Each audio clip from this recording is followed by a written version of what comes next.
Do you think that give you another, like a different mindset of, okay, this is life?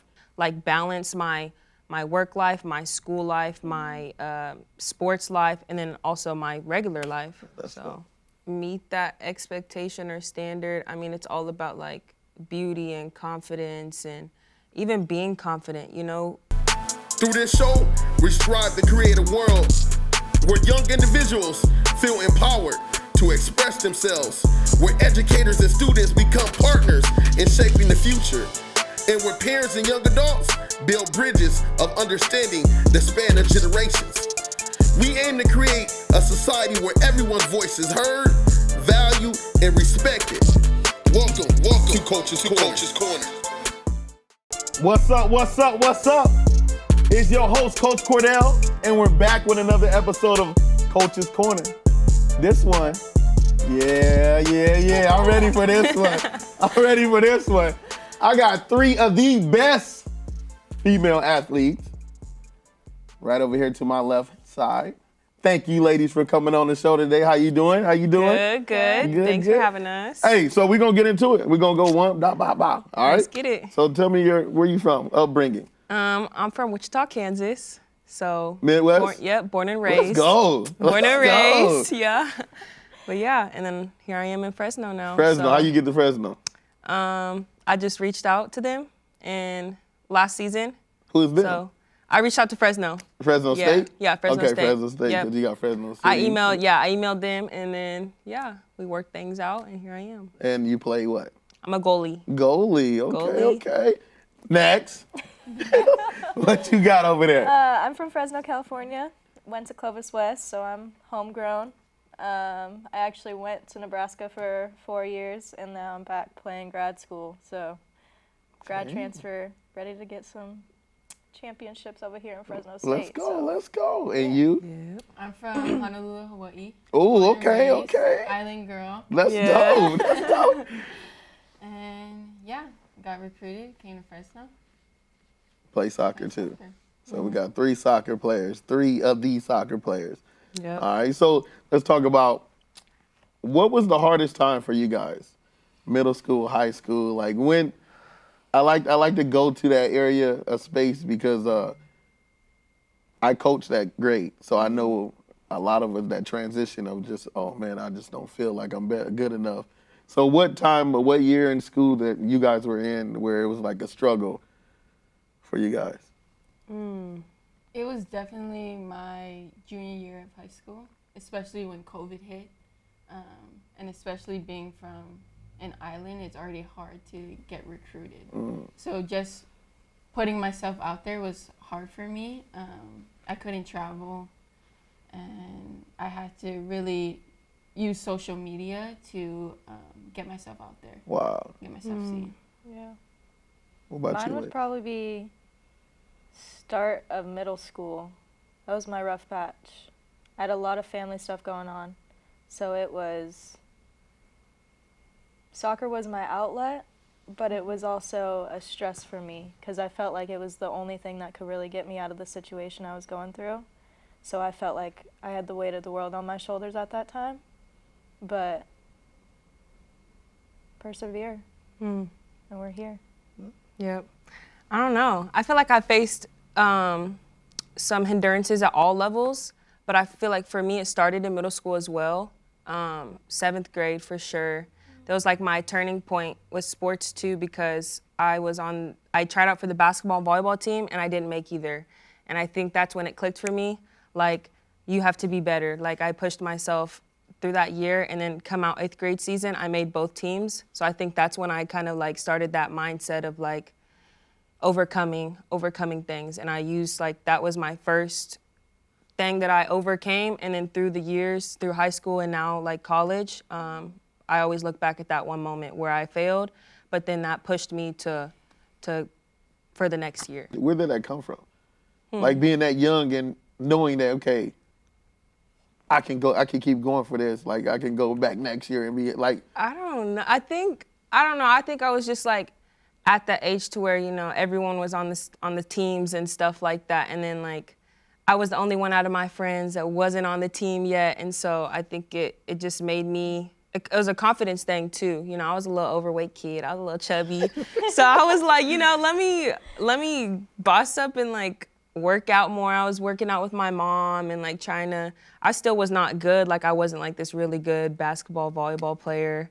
I didn't even play soccer at the time. Like I didn't start playing soccer till high school. Dang. I was So just gonna say, when did you start Yeah. playing soccer? Dang. yeah, so that's a whole nother thing that Yeah. like I use this, I did it once, I can do it again when I got to high school. So just that, yeah, just knowing that I started off not making the team, go out, try again, and made it, and then later on making the soccer team. Same thing kind of happened in high school. I wasn't able to try out freshman year for soccer because I was playing basketball, and then sophomore year the coach, he was like, you know, we knew that you were coming to play. We had a new coach, so he was like, you can play, and then that's what started my soccer career. Wow. So Wow. For you came from, like, coming here. How was that transition for you?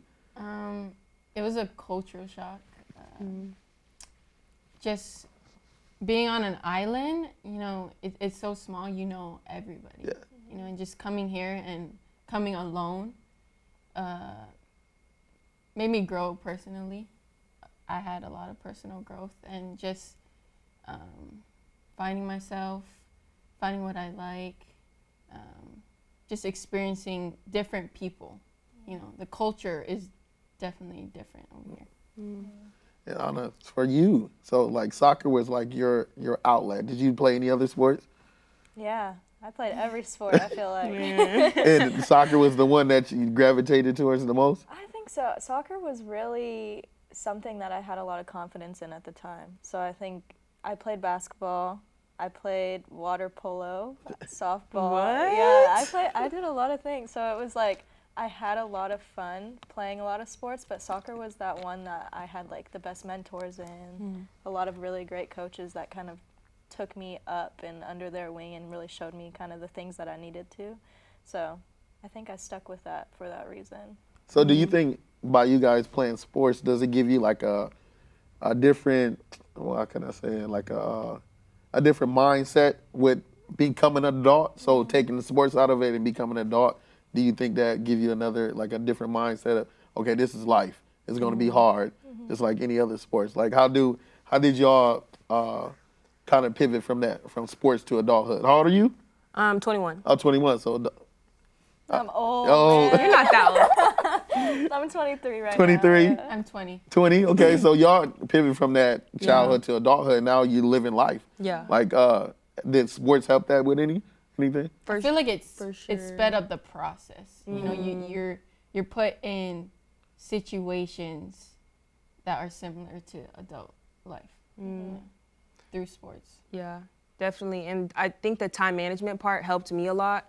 And just like the organizing, like when you have sports, multiple sports, or just like practices throughout the day, like your schedule, you're already used to having to go to practice and then class and then training, recovery. So then when you get to the life, like you're having your job, your work, you might have meetings with your boss or whatever it may be. So I feel like it's helped me a lot, like balance my work life, my school life, my sports life, and then also my regular life. So Even to add on that, I feel like it's a way for you to start dealing with problems in like a smaller aspect before we get to these real big life problems, right? So like when I was 12, 13 years old, I thought not starting on my soccer team was the biggest problem in the world, you know, and it still is, but but then you get to real life and it's like, how do you deal with those things? Who do you talk to? How do you have hard conversations? And transitioning that to real life is probably easier now that I had sport, as opposed to not having that outlet. So I think it did help a lot. But So when you guys, any of you went through injuries? oh, right.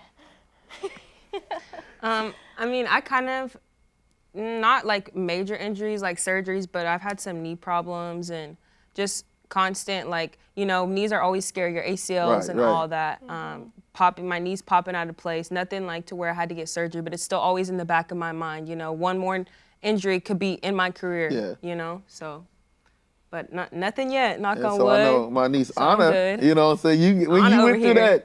you went through that injury phase in life, Yeah. right? And I just want to know the mindset, like, how did you keep wanting to come back? Because you injury after injury. How did, like, where did you get that, like, I got to come back? I think it was honestly, we talk about it like, or a lot about those things that push you and drive you, right? And my family's always been the biggest for me. So I'd probably say like making them proud was something that was like at first made me like, okay, I need to keep going. But then after that, it was almost like a competitive drive inside too, right? Like you see people reach those dreams of theirs and it's like, I'm not giving this up. I've worked so hard. I've given everything to this sport, right? So I'm going to get something back out of it. And I think that drive too, to just be like, I want what I've been working for. So I think that's kind of what kept me going throughout it all. It's hard though. Yeah. You know, you get in those slumps where it's like, is this worth it? Is this something that I truly want to keep working towards? That like, I'm giving my body every day. Like, when does that reward come? You know, and then when you're out on that field with teammates, celebrating goals and holding up championships and things like that, like, that's what it's for. So I think that's what keeps me going. That's powerful because, you know, a lot of kids that's coming up behind you guys will go through everything you guys are going through right now. And just for when you get to adulthood, do you feel that, I know, but is a gap between generations and generations? Like when it comes to, when we look at you guys, like, oh, they want everything so easy. Like they think it's microwavable. Like they want stuff right now. Yeah. That gap between us and you guys, like what would you say about that? Like how would you kind of be like, okay, this is us. This is why we look at life this way? I feel like the upcoming generation, it is like, I mean, we still are in that low key, like in this generation of where we want things to happen so fast. We're impatient, you know. We want to hold up the champions and all that, but like, just appreciating the grind, like realizing that it's all, like it's a journey. It's not a destination. It's not about the destination. It's what you learn through the journey. And I think like for those coming into it, just realizing like we all had to go through those ups and downs, those injuries, those games where you didn't feel like you were enough, those times where you're doubting playing or doubting, you know, like, is this even worth it? Like those are the moments that make you who you are, that make you the player you are. Because if you didn't go through those moments, if you didn't go through those injuries, you wouldn't be grateful for them when you get at the end. So. Yeah, that gap.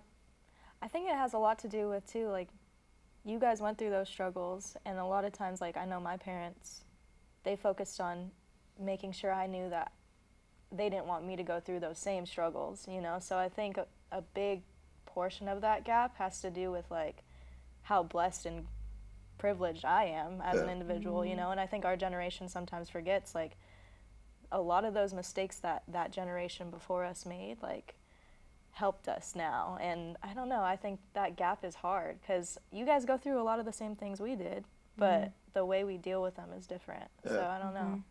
It's a good question though. Can you repeat the question? So basically, I feel that is a gap between generations. And I feel that like we look at your generation like they want everything so quick. Like we really don't understand. That's why I created this show, for you, give you guys a platform to speak about certain topics, the gaps between each other. So, especially from where you're from a small island, so you have, it's very family oriented out there, right? Very family oriented. So, like, do you feel that being out there, their values and things they wanted to put on you, was it good enough for you, or it was just like, my sister or my brother did this, so I have to do it? Did you have your own voice out there? I definitely struggled with that in high school, you know. My oldest brother, he's a professional surfer. And then my sister, she played Division I soccer at University of Hawaii. So me, like, being one of the youngest, you know, coming up, I definitely felt that pressure of meeting that standard. You know, and it took a mental toll on me. And I feel like, you know, growing up, my only option was to play Division I soccer.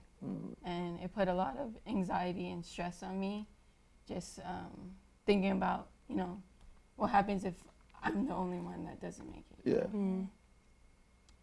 Man, that's deep. Just because you're, what, 14, 15, 16 years old, and you're going through that like anxiety and depression just because of standards of other people.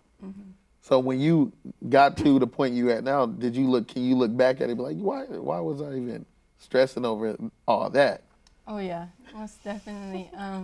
And just knowing like my family loves me no matter what I do. Yeah. Whether that's in sports or school, you know, they just want what's best for me. And what made you want to leave? Leave Hawaii? Yeah.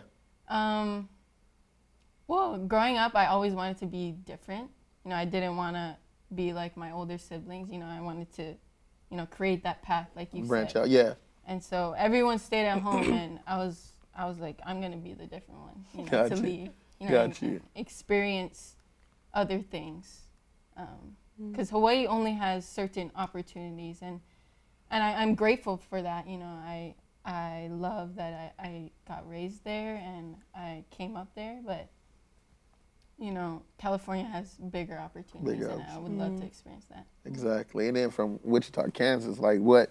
That's a big shock to move to California. Well, I mean, Fresno ain't all that, but anyway, but just moving here, you know what I'm saying? How was that for you, leaving the nest of your home, like, and being like, okay, I'm about to go out here in this world? Like, how was that transition for you? It was scary for sure, but I feel like it just happened so fast. Like, I'm talking about, I reached out to the coaches November, found out I was coming out here in December, and like, we had to enroll, call the apartment, be like, I'm moving out in January. So like, less than 2 months, like deciding to move across the country was really just like, what? I look back and I'm like, I can't believe I actually did that. But I think it was just wanting something different, you know, something new. I feel like I was being really content with where I was and comfortable.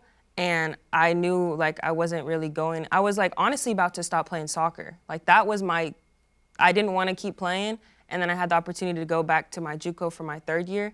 And so come down, I'm like, okay, like, do I really want to keep playing? And I reached out to Fresno, and then I came out here, and it's been the best decision I've made because, like, I chose not to be comfortable. And I was like, I have to take that leap of faith, you know? So coming out here, leaving my home was a little, like, scary because, like, I've never lived so far away from home or, like, anybody. I didn't know anybody out here. So I was just like, I have to do it, you know? It just came down to it. Super dope, man, for both of you guys just to leave that nest, man. You know how hard that is just to leave in your mind, say, like, you got to get uncomfortable to see what's next for me. And then you went to Nebraska. Like, what was that? That's so big. You went from out here to Nebraska. Yeah. I can relate to both y'all. I mean, it was definitely something where I looked at it like, I want to experience something new, and I got out there and I experienced something new, but in a good way though. You know, like it was an amazing experience. I think I met some amazing people, and the opportunities out there were great. But coming back home and having that support was also something that I kind of missed out there. So I think that kind of spreading your wings is definitely something you have to take that leap with, you know, and it's hard at first. Like sometimes it's better to rip that Band-Aid off, you know, because when you're sitting there pondering it, you're like, dang, do I really want to leave my parents? Like, I don't know. Like, do I want to leave that support behind? But it's like realizing that it's always going to be there is really, really cool too. So that's dope. So another question, what's the worst advice you ever got? The worst advice that you ever gotten? Worst advice I've ever gotten. Mine's is to never change. Ooh. That was one. Don't ever change. Yeah, that's. But then when you get older, you evolve. You evolve. Like, you don't supposed to stay the same. You know what I'm saying? Like, you can feel like your mind got to keep evolving. Like, the things you look at, you know, you got a friend over here can still go out and drink every day, but then, and like, no, I got family now. You know what I'm saying? If you're not changing, you're not growing. Exactly. So what's the worst advice you guys ever gotten from somebody? I don't think mine wasn't really advice, but I had a coach that told me I'm too slow, then I'm not gonna make it. Mm. And you know, I was like 10 years old, you know, like how am I? And that sticks. I'm still growing. Yeah. Like, Yeah. You don't know what my body's gonna change into later. You Right. know? But I think just how you respond to that. You know, you're gonna get those comments. Yeah, a yeah. lot. You know, but it's how you respond. And you know, there's two different types of people. One that's gonna give up and listen, and the other one who's just gonna be like, no, I'm gonna prove you Right. wrong. And I feel like you guys, your culture down there, like they don't, like everybody seem like they ready to go. Like, you know what I'm saying? So it seems like you gotta be hard up there, right? Yeah. Like, you know what I'm saying? That's what I see. Like I see most of the people from Hawaii, they just got a different mentality. Yeah. A different mentality. So just for it being a female in this society right now, with the social media, what you're supposed to look like, how are you guys dealing with that? It's hard. I'm not even gonna lie. I feel like just women in general are held to a standard, and like if you don't like meet that expectation or standard, I mean, it's all about like beauty and confidence and even being confident, you know. As athletes, for sure, we are like, you got to be confident, but then you might have a bad game and you feel like you're not confident, and then that goes into like, dang, the way you look or your Instagram post or your Snapchat. And I feel like it's women where those ones to like want that validation as well. And so it's very hard to like find that validation in yourself and not like on those apps and not in like how we're playing, you know? I mean, for that though, for me, I feel like it's been a struggle bus, I guess, you know, like finding like I said, I did grow up overweight, so it's always been something with me, my weight personally.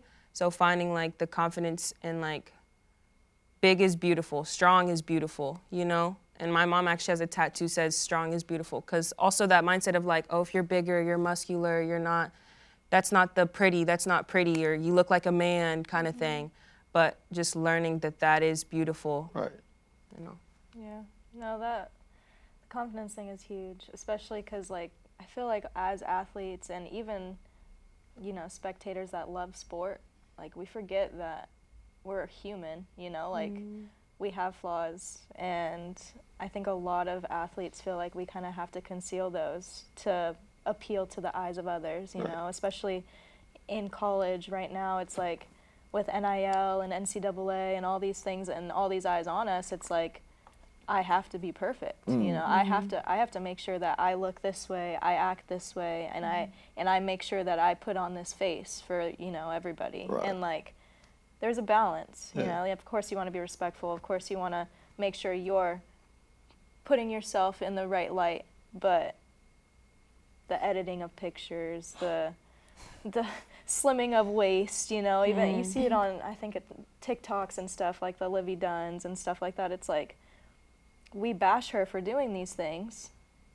but no one really asks why is she doing these things, you know, why does she feel the need to do these things? And it's like, it's sad, you know, it's disheartening to see women feel like they have to fit in this mold, and you know, we're trying to break it every day. Right. I'm human. I'll raise my hands up every single day and say, I am human, you know, like, and I think once we actually accept that and realize that the people next to us are just as human as we are, then it'll get better, hopefully. I agree with you. I can't say it better than she did. Yeah. Yeah. Did you have both parents in the household? Just my mom. I hear you talk about your mom a lot. So how Yeah. was that for you? Because I can just imagine not having a father. Yeah. You know what I'm saying? So like, let's talk about that for a minute. I don't know. I mean, like, I'm cool to talk. Everyone's always like, "Are you good?" Like, no, I'm good. Like, I didn't have my dad at all growing up, so it's always just my mom. It was me and I have two sisters. I have a big blended family. It's crazy. But growing up, I had two sisters.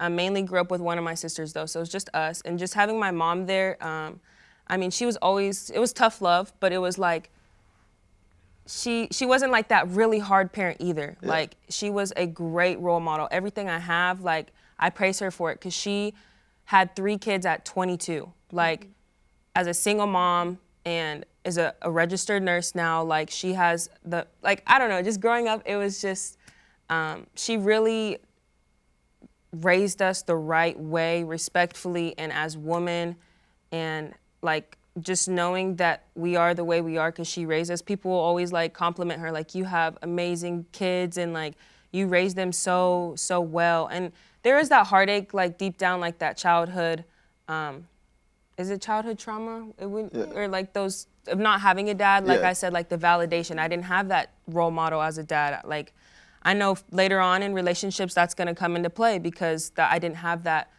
male figure in my life. But my mom did everything. Like, she was the bread maker, she was the nurturer, she was the giver and everything. So it was hard, but I'm blessed that I did have her. At least I did have a mom to like teach me that, to be independent. And I feel like that's how I am now. Like, I'm an independent woman because I saw an independent woman raise me. Exactly. So. I love that.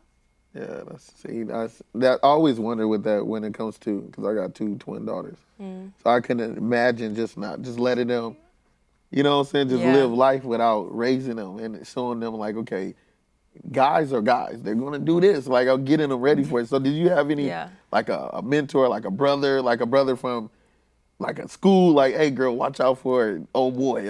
Or you just had to go through that trenches on your own? No, I had 2 older brothers on my dad's side, but I wasn't really close with them. I mean, I had guy friends throughout like middle school, high school, but never someone like I was super really close to, like a mentor. I mean, I did have a youth pastor, and he was kind of my mentor, as in my faith. Like, not really like other than that, but like, he helped me grow my faith a lot and grow me into a believer that I am. But other than that, I didn't have like that figure. And my mom recently got married 2 years ago, and he's been like our father figure. And like, it's just the way their relationship is really, like, my mom's 43 and she just now got married. So it makes me see too that like there is light at the end of the tunnel. Like, she stayed single, you know, she was in and out of, not like in and out like a hoe or nothing, but like, you know, she had partners over the years, and you're like, dang, and then she doesn't get married, and you're like, dang, mom, like, it just hurts you seeing her like that, because she's such an independent, strong woman, but she's married now, and it just, like, having him as a father figure, like, he was like that dad that we never had. Like, with car problems, like, our light went out, and like the next day it's fixed. And we're like, like, that's how it should have been growing up. So it's really cool to see that he stepped into that father figure for us, even though 21 years later, me and my sister, like, we never had a father. Our mom was our father figure. So it's still cool now that I get to experience that and like have the, hey, my oil's low, or like, hey, my battery, anything, like, when it comes to that, we like know that we can count on him to like be there for us. So that's dope. That's dope. So how do you guys deal with like mental health? Who wants to start? Oh, that one's rough, because I'm pretty sure we all deal with it a little bit differently, but for myself, I think it's very internal, which isn't always the healthiest, but I think we deal with it as it comes. Because I feel like with me, it's like in waves, right? Like, one day it'll be really good, and one day it'll be really, really bad. And it's like, I think a huge part of me dealing with my mental health is going to my teammates and going to my family. But I am working on that. I'm always working on that, but yeah. For me, I feel like my outlet is soccer, which isn't always the healthiest, because it's not always going to be there. But other than that, I feel like, you know, always going back to my family. You know, that's my people, that's my circle. And, you know, even in making big decisions or even small ones, I'm always going to go back to that, you know. 2, for me, number 1, God. I feel like God has really, my outlet, prayer, worship, like trusting in a higher, you know, like knowing that there's more to what I'm going through. There's a reason that I have to go through these things to get to where I need to be. And then 2, like therapy. Like I did go to therapy for a while, and I feel like that helped a lot. And like my therapist did help with like spiritual as well, like helping you why would God put me through these things if like he knew this and that. So I feel like those things helped, like balancing those two, knowing that we are human, we are in the flesh. So therapy's huge. Yeah, therapy is huge. It's like it's coming more of a happy thing, you know what I'm saying? Because our culture, we don't like, man, I ain't about to go talk to nobody, you know what I'm saying? Yeah. So it's like, for that, I want to ask you guys this question right here before we wrap it up. And each of you guys got to answer this question. So if I ask you, make it tough. Give me 4 things that you love about yourself. 4 things. I be saying my affirmations every day, so I got mine. Are you ready? Yeah. You go. I'm unique. I love my uniqueness and just the way I light up the room. I'm funny. I think I'm hilarious, actually. I'm funny, goofy, and silly. Okay. But I'm a child of God, for sure. I feel like that's a big one for me. And my last one, I'm trying to like think of all of them. Like, which one should I use? Maybe just my my motivation, So, my optimism. yeah. So. Dang. I say mine too, but now I'm thinking. Okay, you said 4. Yep. Good little soul. That's a lot. All right. I like how I connect with people. I like my open, listening ears to everybody. I like my drive and my perseverance. Love it. For me, I feel like I love that I'm compassionate. I have a lot of passion in everything I do. I love that I'm a family girl and a God girl. And I'm smart. Period. Period. I like that. I like that. Next question. If you had the opportunity to go back to talk to your younger self, what would you tell them right now? As you went through everything, you're 21 years old, you've seen obstacles, what would you go back and tell This that makes little me girl? emotional. I know, this is... It's like looking at your younger self and just telling them, like, I feel like just the basic, like, everything's gonna work out exactly the way you want it to. You just gotta keep going, keep working hard, and in due time, like, you're gonna get there. So. Love it. What about you? If your dreams do not scare you, they're not big enough. And there's nothing that you can't do.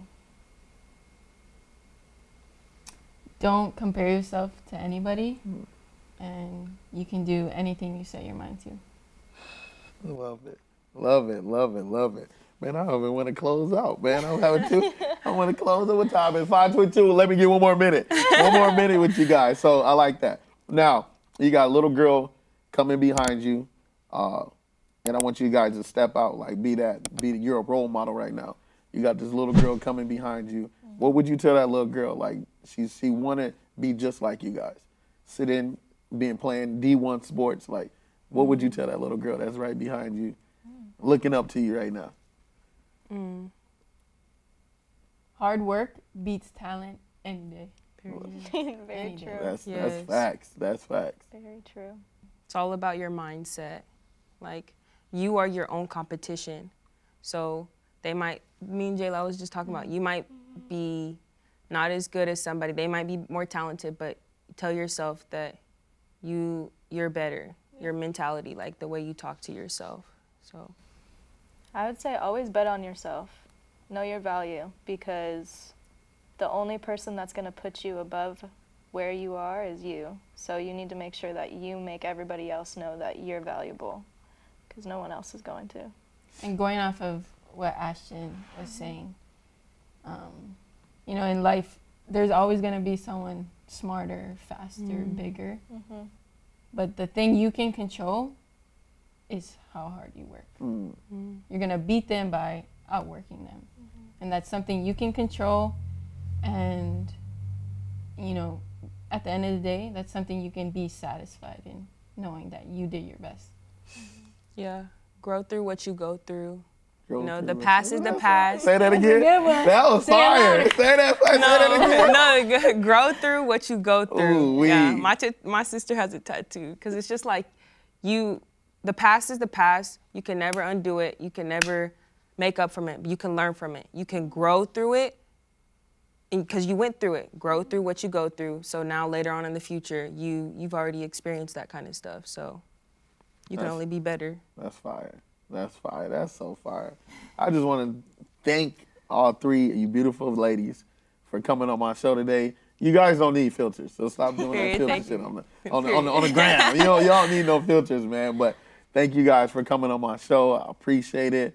You guys are gonna kill it this year at Thank Fresno you. State. So hopefully you get in that goalie box where you belong. Yeah, go Dogs. Go Dogs all day, and you get well with that bruise on that leg of yours. Yes, all right? ma'am. Hey, thank you guys, man. This is your host, Coach Cordell, and that's the ending of Coach's Corner. Let's go. Let's go.